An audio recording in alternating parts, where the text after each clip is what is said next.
Hello, everyone. I am Sunday. Some very few of you may remember me from pre-election when I was trying to educate people about Project 2025. Post-election, Hubs and I had to regroup, figure some shit out, figure out where we're going, what we want to do, what we think, so on and so forth. And 4 months later, here I am. I'm not specifically here to educate anyone now. I'd rather talk about politics in America. Specifically, I want to talk to you as someone who has been an independent voter for most of the last 30 years, i.e., most of my adult life. Being an independent voter means that I'm not beholden to either political party. For most of my adult life, the Democratic Party has appeared the more sane because they haven't been the ones with a mission to take over the minds, hearts, and bodies of the entire American populace, which the Republicans have been doing since roughly 1983. All you understand in the name of winning because their policies are the best, right?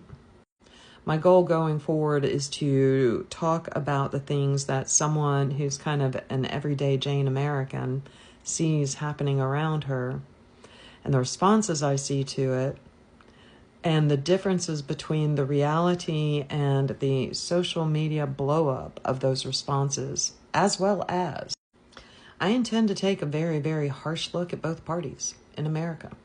I intend to hold both parties' feet to the fire and talk about the actions and pretty much everything that has been allowed to happen to bring us to this state.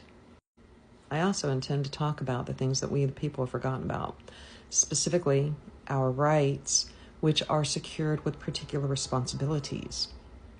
We have, over the last 30 or 40 years, abdicated most of those responsibilities in order to enjoy the privilege of the rights. But those will all be other videos. Today, I want to focus on 2015 and the DNC. And the reason I want to focus on that is because I don't know how many of you were paying attention during that time, but the DNC chose to nominate Hillary Clinton over Bernie Sanders because they wanted the identity vote of the black vote. Now, what I want to point out about Bernie Sanders was the outrage that was expressed across America when Hillary was selected as the nominee instead of Bernie. Specifically, I want to point to the fact that for most of his political career, Bernie Sanders has been an advocate for we the people, specifically we who are the working class. And by the way, don't you really appreciate that euphemism for lower class? We're not the lower class anymore. We're the working class. So what happened is an email showed that the DNC and Debbie Wasserman Schultz had a particular bias against Bernie because he was too progressive and he didn't always play within the DNC confines and he was disruptive. And so there was definite bias against him. Now, all of that's water under the bridge at this point, but I want to ask you one question, and I want you to really think about this, okay? Considering Bernie Sanders' pro-union stance, and considering the fact that he has been an advocate for universal health care for as long as I can remember, and consider the fact that he has been a champion for those of us who struggle to put food on our tables every week for most of his political career, I want to ask you one question. The question I want to ask you is, had Bernie won that nomination, would we be where we are now? And the reason I'm asking that is because at that time, Bernie, with the working population, was far more popular than Trump has become because Trump had not had time yet to establish his base. Would J6 have happened? Would we have chased away all of our allies and ended up in this trade war that's going to affect us the most? America has been touted as the leader of the free world. We're not a sane nation anymore. I posit we are no longer the leader of the free world in any way, shape, or form. The truth, though, is that while America has been strong militarily and industrially, we've sucked when it comes to caring for the people. I mean, let's talk about the dichotomy of the richest nation in the world, whose medical system is compared to third world nations' medical systems. I don't remember when it was written, but there was a really good article in Medium about this. So that's pretty much it for this introduction or reintroduction for any of you who may have seen me previously. In closing, however, I want to send out a message to European leaders. My message begins and ends fairly simply.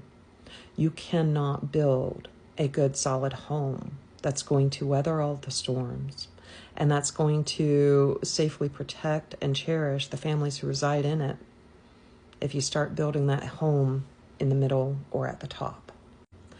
No building that's constructed without a good, solid foundation, where that foundation can flex, bend, stretch, and also be updated, upgraded, and repaired. Nothing can survive without that. In the entirety of the world, every nation's foundation is we the people who live, work, purchase, and pay taxes within that nation. And I hate to tell you, but the working class, the lower class, is the larger population. When you do not take care of your little people, your big people get bigger than their pants and take over everything. And you end up as America. Now I'm going to call out the UK specifically here because Brexit happened at the same time that DJT entered our political scene. And I want to tell you that I've been following your medical and your rural people's plights for the last 5 years. Simply put, you have more illness with less practitioners, less qualified practitioners. Your healthcare has gone downhill over the last 5 people. There are more and more voices every year screaming out, what happened? What's going to happen to us? How are we going to be able to make it? And a huge portion of those cries come because you guys chose after Brexit to follow the path of privatization. Now, one of the problems with privatization is it includes normalization. And that means that people like me who don't fit within the normal medical models, well, we're just overlooked. And the point I'm making here is most of us don't fit. Over the last 3 years, I've been reading more and more stories every winter of people losing their lives out in rural areas because they can't afford fuel. So my message to you, Europe, is simple.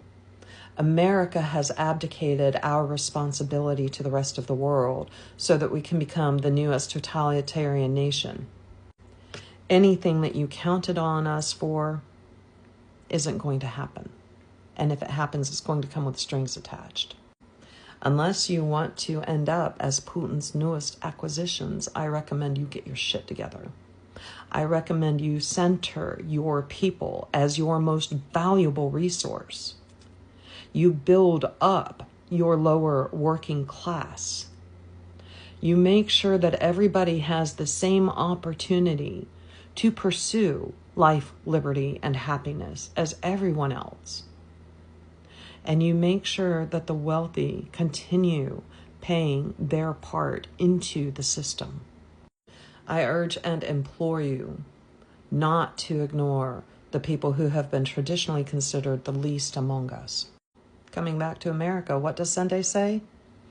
Sunday says it is time for we the people to center ourselves politically again. And I've got thoughts on that. Peace out, y'all.